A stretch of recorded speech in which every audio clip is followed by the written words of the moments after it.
Tonight, there is breaking news just as we come on the air. There are reports coming in right now. 3 officers dead, several police officers shot. The images coming in right now, police racing to the scene in York County, Pennsylvania. Law enforcement officials telling ABC News several officers were shot. What we're also learning about the suspect, schools and residents told to shelter in place. The governor rushing to the scene, and what we have just learned tonight. Also tonight here, the major headline for the first time this year, under pressure from President Trump, the Federal Reserve cutting a key interest rate by 0.25%, citing a weakening jobs market in the U.S. It comes as President Trump is welcomed with royal fanfare in the UK. They're hoping to make a deal on tariffs to help their own economy. Thousands protesting the president's arrival. Images of President Trump and Jeffrey Epstein projected onto Windsor Castle. Tonight, the dramatic testimony on the Hill from the former head of the CDC, who was fired by RFK Jr. less than a month on the job. She says she was fired because she refused to sign off on new vaccine guidance without seeing data or the science to back it up. Tonight, there's news of the investigation, the alleged shooter in the Charlie Kirk killing, those final hours before he was taken into custody, and who it was who called police. Tonight, the tense moments between an air traffic controller and a passenger flight, radio calls repeatedly warning the pilot to turn away from Air Force One. Pay attention, get off the iPad. What happened next? Tonight, the famous singer and the disturbing discovery of a body found in the trunk of his car, now identified as a 15-year-old girl who'd been missing for more than a year. Tonight, FBI Director Kash Patel grilled over the Jeffrey Epstein files. Patel now saying he has never talked to President Trump about the Epstein files.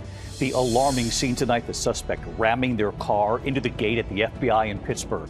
The scare in Boston tonight at Logan, the spark scene coming from an engine during takeoff. The incredible images showing a pod of killer whales sinking a boat. What's driving this? And tonight we're now tracking a tropical storm in the Atlantic. From ABC News World Headquarters in New York, this is World News Tonight with David Muir. Good evening, and we begin tonight here with the breaking news. Authorities responding to reports of multiple police officers shot in York County, Pennsylvania, about an hour outside Lancaster near the Maryland state line. There is late word coming in tonight. At least 3 officers are dead. Law enforcement officials telling ABC News police were serving a warrant when the gunman opened fire. There is also news coming in on the suspect. Schools and residents told to shelter in place. Governor Josh Shapiro is on the scene at this hour. ABC's Whit Johnson leading us off. Tonight, a swarm of law enforcement descending on this Pennsylvania neighborhood an hour outside Harrisburg. After multiple officers were shot and at least 3 were killed while serving a warrant. Count of officers down, please. We have 1 officer down. At least 2 officers transported to a nearby hospital. Emergency crews seen here loading a person into a medevac helicopter. The hospital saying both are in serious condition, adding that they've enhanced their security protocols. The first emergency calls coming in just after 2 this afternoon. Shots fired in a rural area in North Codorus Township. We're going to have another officer that's going to be ground transported. Nearby residents and schools told to shelter in place. Dave Miller lives across the street. I heard the gunshots, many gunshots, and I saw an officer go down on the road. Pennsylvania Governor Josh Shapiro joining authorities. This is an absolutely tragic and devastating day for York County and for the entire Commonwealth of Pennsylvania. We grieve for the loss of life, for 3 precious souls who served this county, served this Commonwealth, and served this country. And David, the FBI is also on the ground providing assistance, and late today authorities have now confirmed the shooter is dead. David. Whit Johnson leading us off on the breaking news tonight. Whit, we appreciate it. Now to the major headline about the American economy tonight. For the first time this year, under pressure from President Trump, the Federal Reserve cutting a key interest rate by 0.25%, citing a weakening jobs market in the U.S. This will bring down rates on credit cards, mortgages, car loans. It comes as President Trump is welcomed with royal pageantry in the UK. The British are hoping to make a deal with the U.S. on tariffs to help their own economy. It was a royal welcome, but thousands also protesting the president's arrival. Mary Bruce tonight, traveling with the president. The British royal family tonight heaping on the pomp and pageantry. King Charles toasting President Trump at a lavish white tie banquet. Mr. President, Mrs. Trump, it is with great pleasure that my wife and I welcome you to Windsor Castle. This morning, the President and First Lady greeted by the Prince and Princess of Wales before joining with the King and Queen Camilla. Then a gilded carriage ride, the President and the King side by side. Trump is the first American president to get 2 state visits to the UK. This is truly one of the highest honors of my life. Such respect for you and such respect for your country. A visit with the royal family is a potent diplomatic tool as the UK hopes to persuade Trump to support Ukraine by ramping up the pressure on Russia. King Charles also nodding to his country's effort to navigate Trump's tariffs. The United Kingdom was your partner in the first trade deal of your administration, Mr. President, bringing jobs and growth to both our countries. And no doubt we can go even further as we build this new era of our partnership. The king well aware of the economic challenges in the UK and also back in the US. In fact, just today, the Federal Reserve lowering interest rates for the first time this year, citing a weakening American job market. That should lower interest rates on mortgages, credit cards, and auto loans. The Fed signaling more rate cuts could be on the horizon. Tonight, miles from Windsor, thousands taking to the streets of London to protest Trump's visit. Donald Trump, you can't hide! And the night before the president arrived, protesters projecting images of Trump and sex offender Jeffrey Epstein on the walls of Windsor Castle. But tonight, the president basking in the glow of a royal welcome. Today was all about pageantry. Tomorrow turns to policy. President Trump sitting down with Prime Minister Keir Starmer, where they're expected to discuss the economy and trade and the war in Ukraine. David. Mary Bruce traveling with the president tonight. Thank you, Mary. Back here in the U.S. and to the dramatic testimony on the Hill from the former head of the CDC who was fired by RFK Jr. less than a month into her job running the CDC. She says she was fired by the HHS secretary because she refused to sign off on new vaccine guidance without seeing the data or the science that would back it up. Jay O'Brien on the Hill tonight. Tonight, former CDC Director Susan Menares testifying Health Secretary Robert F. Kennedy Jr. fired her less than a month after she was sworn in because she refused his order to pre-approve new recommendations for childhood vaccines before they were even written. I could have stayed silent, agreed to the demands. I could have kept the office, the title, but I would have lost the one thing that cannot be replaced, my integrity. Kennedy insisting Menares is lying. I told her that she had to resign because I asked her, are you a trustworthy person? And she said no. So today, Menares describing an August meeting where she says an angry Kennedy ordered her to rubber stamp a new schedule for which vaccines children should receive to be compiled by a CDC panel he had filled with vaccine skeptics. I said, I cannot sign off on something before I see the data and the evidence. And he said and elaborated on this for some period of time that there is no data and evidence, there is no science, and that I needed to commit to signing off on each and every one of those recommendations.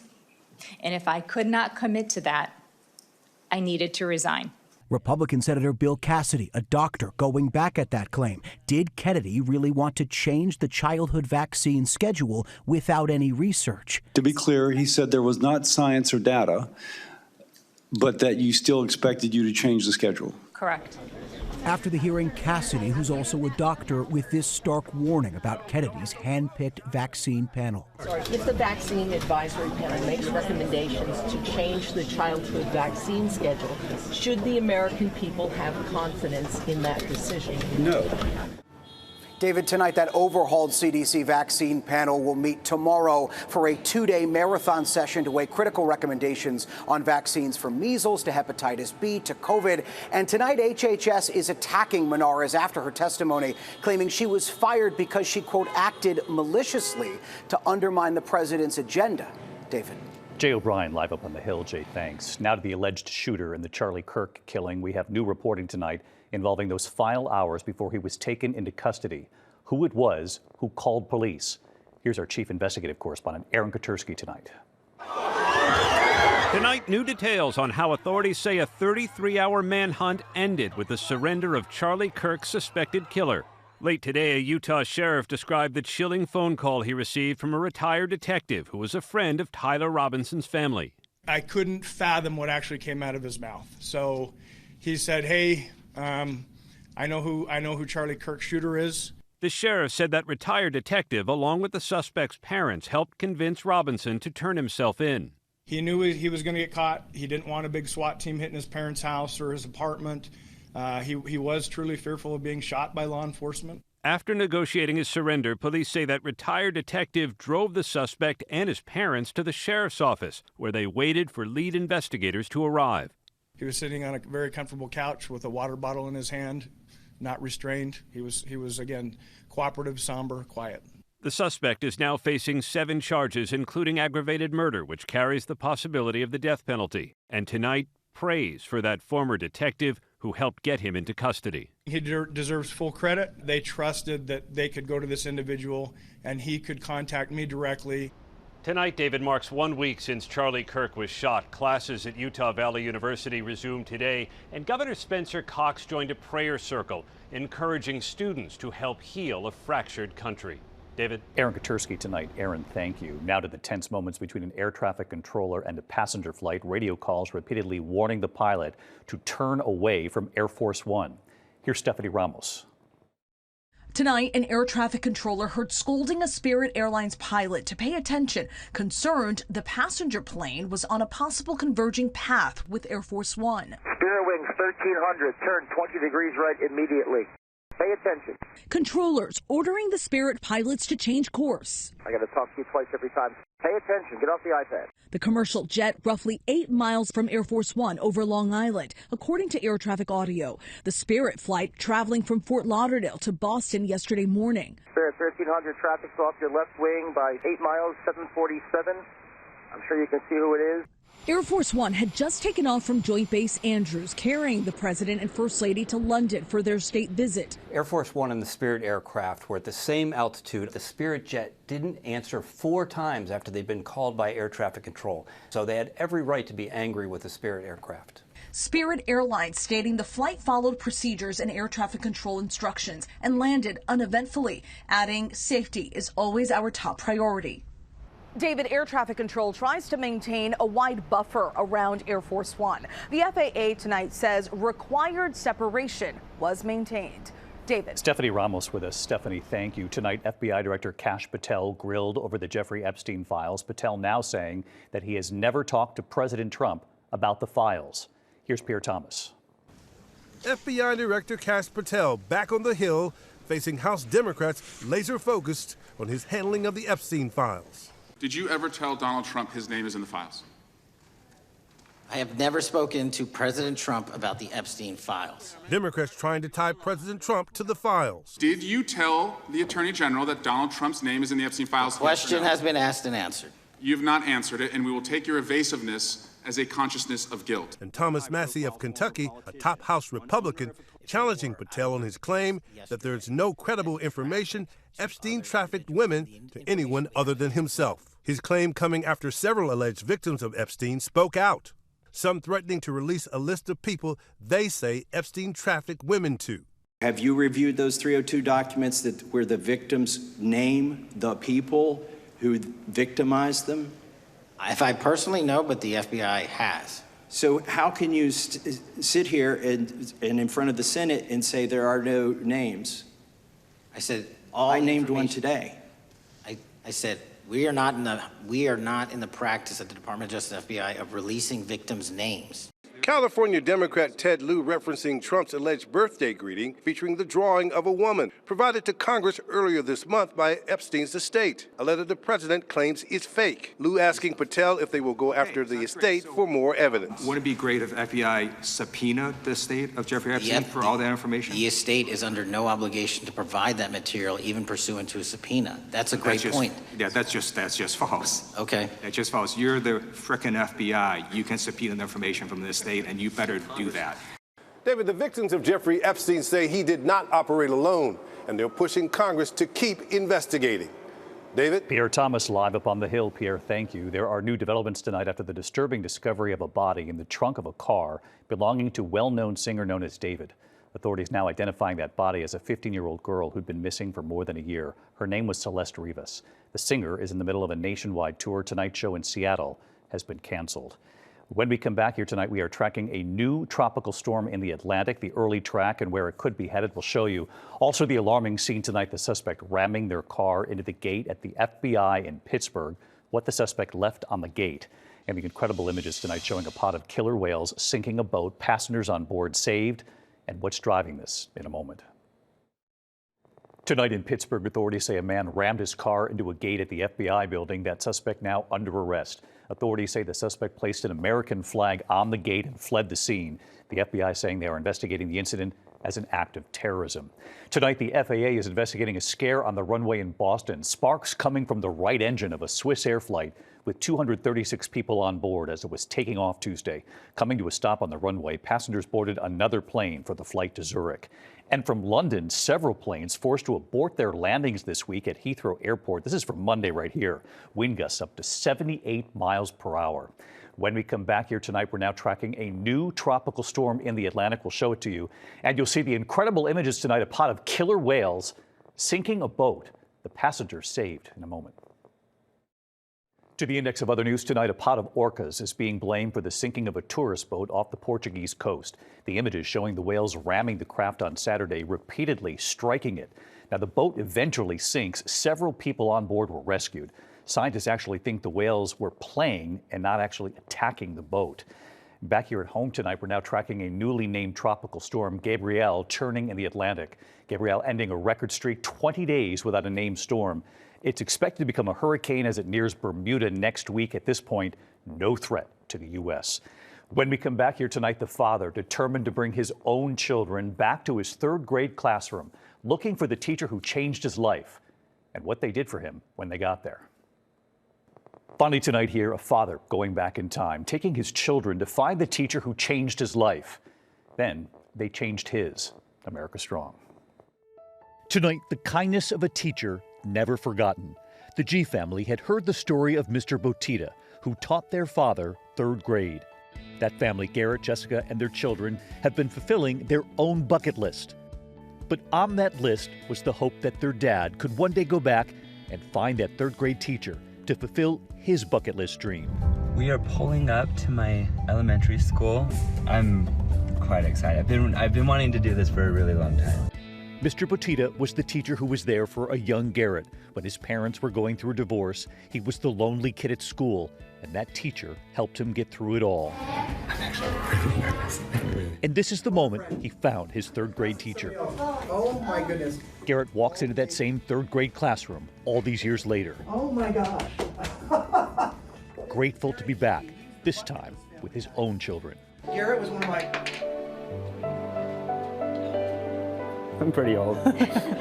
He was one of my students in this classroom. Yeah, I sat right here, and when I was in third grade, it was a hard time in my life. Mr. Botita, you saved me in a lot of ways. And Garrett with a surprise for Mr. Botita, hoping to check off something on his bucket list, the dream of taking flight. You and I, buddy, we're going in a fighter jet. Are you serious? And here they are, putting on the parachute, boarding the plane, a thumbs up from that third grade teacher. 3, 2, 1, up we go! Oh, man. How you feeling up there? I feel great. And Mr. Botita ready for more. Oh! And right here tonight, Hi, David, and greetings from Legacy Elementary in American Fork, Utah. Mr. Botita and his newest generation of third graders. Every teacher wants to make a difference. And when Garrett told me about the positive impact I had on his young life, it brought me to tears. And Garrett here too, with the lessons he learned from that third grade teacher. First of all, confidence. And then just being a good person and spreading goodness all throughout the world. A thank you to that teacher, 30 years in the making. We love you, Mr. Botita. And we celebrate Mr. Botita too, and all of our teachers out there. They really do change lives. I'm David Muir. I'll see you right back here tomorrow. Good night. David Muir, the most watched newscast in America. And now, ABC's World News Tonight has won the Emmy for Best Live News Program for the third year in a row.